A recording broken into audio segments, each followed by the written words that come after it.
मन में लोभ है उसे निकालना है। लोभ स्वयं की सत्ता से नहीं है, वो काम से है। काम कामना की पूर्ति से लोभ होता है, काम कामना की अपूर्ति से क्रोध होता है। जब हमारे काम में कामना में बाधा पड़ जाती तो क्रोध आ जाता है, जब उसकी पूर्ति होती तो लोभ आता है। कामः संजायते क्रोधा, क्रोधा स्मृति विभ्रमा, स्मृति भ्रंशा बुद्धिनाशो बुद्धिनाशात् प्रणश्यति। बुद्धिनाश में ही सर्वनाश है, और सर्वनाश करने वाले ये तीन हैं, काम क्रोध लोभ। काम से ही दोनों की सत्ता है, क्रोध और लोभ की। त्रिविधम नरकस्येदम द्वारम नाशन मात्मना कामः क्रोधा तथा लोभा तस्मात् दैत्यम त्यजेत्। बुद्धि भ्रष्ट करने वाले। अब लोभ निंदनीय और बंदनीय दोनों है।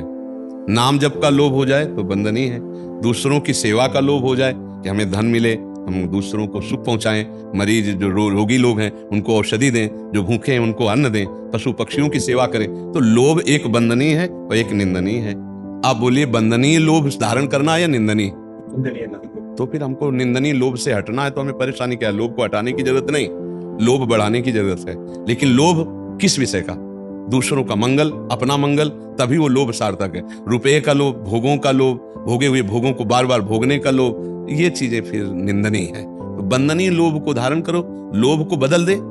जैसे कोई नदी की धारा जा रही है तो हम उसको अगर रोकना चाहें तो पहले हम आसपास उसके नहर निकाल दे दो, उसकी धारा को रोकने के लिए, तो हम फिर रोक सकते हैं। ऐसे लोभ की धारा जा रही, अब वो गलत दिशा में मुड़ गई, और उसके आसपास हम सद दिशा वाली नहरें निकालें।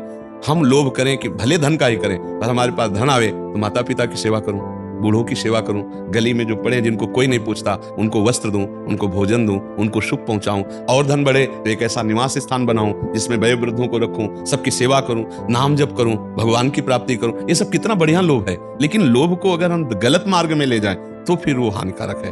क्यों भाई? तो लोभ को उसको बदल दो, कोई परेशानी? किस प्रकार का लोभ आपको दुख देता है? बोलिए। हर एक चीज का लोभ है। हर एक चीज में कुछ प्रधान चीजें भी तो होंगी। पैसे का लोभ है, भूख का लोभ है, नाम का लोभ है कि हमारा नाम हो जाए। हाँ, हो जाएगा, बढ़िया हो जाएगा। प्रभु का नाम जप करो तो हमारे पास धन का अगर लोभ है तो हम दूसरों के हित की भावना के लिए करें तो मंगल हो जाएगा। क्यों?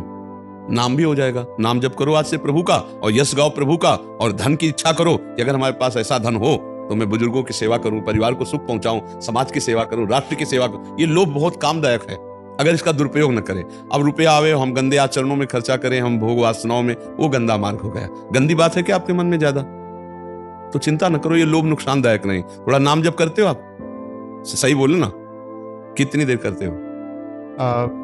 3 बार माला करता हूँ सुबह में और 3 बार माला करता हूँ शाम। और उठते बैठते अगर नारायण नारायण बोलते रहो तो घाटा हो जाएगा क्या? उठते बैठते बोलता हूँ, जब दुख आ जाए ना तब, बाकी नहीं बोलता। नहीं यार, तो फिर लोभ कहाँ है? नाम का, नाम का लोभ। नाम का लोभ ऐसा तदर्पिता अखिला आचारिता तद स्मरणेन परम व्याकुल तेज। हर कदम में नाम जप करते रहो, अभी मंगल हो, नाम हो जाएगा तुम्हारा। नाम प्रभु का जपो, तुम्हारा नाम हो जाएगा। लोभ प्रभु के नाम का रखो तो तुम बहुत बड़े धनी बन जाओगे, जो चाहोगे बजा लो। ये नाम भगवान का ऐसा, जो चाहो प्राप्त कर लो। उठते बैठते चलते फिरते क्यों नहीं जप सकते? जब दुख आवे तब कहां जप पाओगे? ऐसे ऐसे दुख हैं कि होश खराब हो जाएगा, भगवान याद ही नहीं आएंगे। इतना भयानक संसार में, सुख में सुमिरन कर ले तो दुख काहे को होए? अगर सुख में सुमिरन करोगे तो दुख देने वाले पाप अपने आप नष्ट हो जाएंगे, तो दुख क्यों होगा? निरंतर नाम जपने का अभ्यास क्यों न करो? 3 माला कोई बहुत होता है क्या है? संसार के लिए तुम इतना समय देते हो, भगवान के लिए कितना समय देते हो? मंदिर जाना आना हो कोई खास बात नहीं होती। अभी पीछे बैच में एक ने पूछा कि भगवान के मंदिर में 8 पैर सेवा करते हैं और इसके बाद गलत आचरण करते हैं, गलत खान पान करते हैं, तो हम क्या विश्वास करें? तो उन्होंने भगवान को साधन बनाया रुपए का।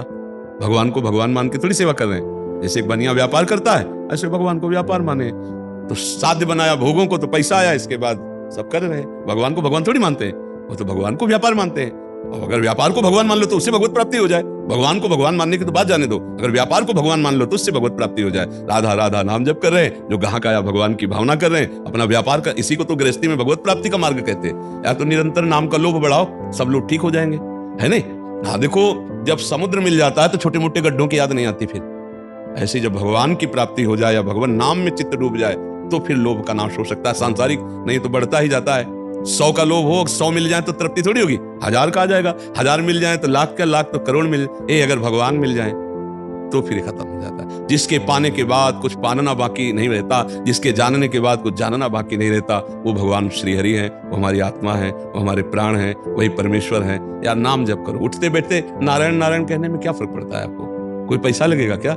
देखो बढ़िया आनंद आ जाएगा। आप हमारे पास आए, इसका मतलब भगवान की कृपा है। तो आज से एक बात केवल पकड़ो, उठते बैठते चलते फिरते नारायण नारायण नारायण, ठीक है? फिर आप अगली बार कभी मिलना, बताना कैसा आनंद आ रहा है। बस ये कार्य कर। कोई नशा तो करते नहीं होगे? नशा करता था, बंद कर दिया। अच्छा, कितने दिन से बंद कर दिए? 3 महीना हो गया। ये तो बड़ी कृपा भी, छोड़ दिया, नहीं तो फिर जीवन ही बर्बाद हो जाता। एकदम से छोड़ दिया। आप कभी मत करना। नहीं करोगे? पक्का आओ, नारायण नारायण जपो। हम तो वही कहेंगे, जहां चल रहे हो उसी मार्ग में पुष्ट करेंगे, ठीक है? आप अच्छे चलो, बहुत अच्छे हो जाओगे और बहुत सुख मिलेगा। सच्ची कहते हैं तुमसे, अगर भगवत मार्ग में सुख ना होता ना, तो हम माइक से चिल्ला चिल्ला के कहते, बड़े बड़े महापुरुषों के शासन में जीवन रहा है। हम आपसे कहते हैं कि अद्भुत परमानंद, अद्भुत महासुख, विश्राम, परम विश्राम, कोई चाह नहीं, न जीने की, न मरने की, न कोई लाभ की, न कोई हानि की, न कोई सुख की, न कोई दुख की। यहां की बात कह रहा हूं। जल्दी से जल्दी ऐसी स्थिति प्राप्त कर लो कि कोई रोग, कोई शोक, कोई मृत्यु तुम्हें दुखी न कर पाए। वो भगवान के चरणों का आश्रय, वो भगवान का भजन है। इसलिए उठते बैठते चलते फिरते जो माला करते हो करो, नारायण नारायण ऐसा जपते रहो, ठीक है? भजन में इतना प्रभाव है, आप सच्ची मानिए, कि बड़े से बड़े दुख को सहने की सामर्थ्य आ जाती है। कोई भी भजनानंदी दुखों को मिटाता नहीं है, क्योंकि जानता है इसको भोग लेते हैं और भजन का प्रयोग भगवत प्राप्ति के लिए करते हैं। देखो पैसा है, उसे चाहे जहां खर्चा कर लो, ऐसे भजन है। अगर आप मान लो, अब चाहें कि हमारी किडनी ठीक हो जाए, ठीक हो जाएगी, लेकिन एक जगह कनेक्शन कट जाएगा। जो भगवान की प्राप्ति है, जो भगवान का रस है, उसमें बाधा लग जाएगी, क्योंकि वो पैसा इधर खर्चा हो गया ना। अच्छा, ये कितने दिन चलेगा? एक नियत श्वास है, उतने ही दिन चलेगा। तो हम विवेक के द्वारा आए हुए कष्टों को सह ले और भजन का प्रयोग भगवत प्राप्ति के लिए करें। जो अनंत जन्मों से हम सुख चाह रहे हैं ना, वो भगवत प्राप्ति ही है। एक बार जहां भगवत साक्षात्कार हुआ, कृतकृत्य हो जाता है जीव, आनंद मगन हो जाता है। जैसे जन्म जन्मांतरों से हम सुख खोज रहे हैं, लेकिन देखो कहीं हमको तृप्ति नहीं मिल रही, क्योंकि यहां वो है नहीं, वो यहां है अपने अंदर हृदय में। और जहां उसका साक्षात्कार हुआ, बस फिर कृतकृत्य हो जाता है जी। अब वो चीज ऐसी तो है नहीं कि बता सके आनंद का। जैसे बोले कितना आनंद है, बोले बहुत। अरे मानो हम आपको एक मीठा खवाया, गुलाब जामुन खवाया, कैसा है? बोले मीठा है। नहीं, कैसा मीठा है? बोले बहुत मीठा है। नहीं, बहुत मीठा कैसा है? बोले गुलाब जामुन खा के देख ले, फिर नहीं आएगा। अनुभव गम्य भजन जय संता। बोले भजन में कैसा आनंद? बोले बहुत आनंद। बोले नहीं, बहुत आनंद कैसा? बोले करके देख लो, क्योंकि अनुभव है। अब जबान की ताकत तो थोड़ा ही वर्णन करने के, एक प्राकृतिक आनंद को एक सीमा तक बोल सकती है। बोले कैसा? बोले मीठा है। बोले कैसा मीठा? बोले बहुत मीठा है। नहीं, बहुत मीठा कैसा आनंद है? बोले खा के देख लो। इसके आगे नहीं बोल सकते आप। तो भगवदानंद कैसे कोई बोल सकता है कि कितना है, कैसा है? वो तो अनुभव गम्य है। इसलिए नाम जप करो, बहुत आनंद का विषय है।